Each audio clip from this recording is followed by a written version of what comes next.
Hello guys, welcome to the channel. In this lesson, I'm going to show you how to add scrolling text in Premiere Pro. It is very easy. So right on my timeline, I have my text and I have a background picture right there. So I'm going to be working with the text.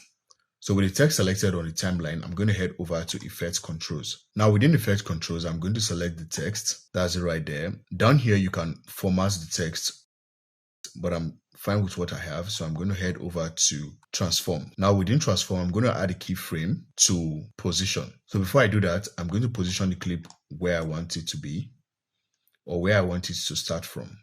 So let's say I want it to start from here. So right here, I'm going to add a keyframe. And then next, I'm going to move my playhead to where I want the scrolling to end. So let's say I want it to end here. And I'm going to add another keyframe right there. And then I'm going to move the text up. Yes, right there.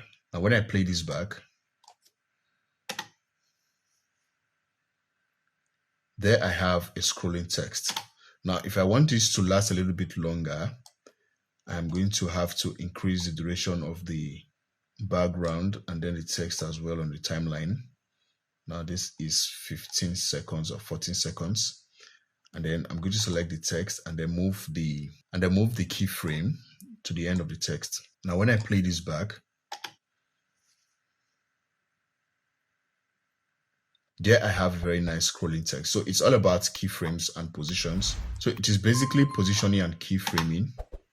Now, if you are very familiar with keyframes, you will understand that the further apart two keyframes are, the slower the animation, and the closer they are, the faster the animation. So with that said, the speed of the scrolling text depends on the distance of the keyframes. So if they are far apart, understand that the scrolling will be slower. But if they are much closer, the scrolling will be a little bit faster. Now, if you want to learn more about keyframes, I have a tutorial video on how to use keyframes in Premiere Pro. That will give you a better understanding of keyframes if you don't know how to use keyframes. I have the link to that video in the description of this video, or you can click on it up here. If you find this video helpful, be sure to give it a like and also do well to subscribe to the channel and turn on post notifications so you get notified when I post a new video.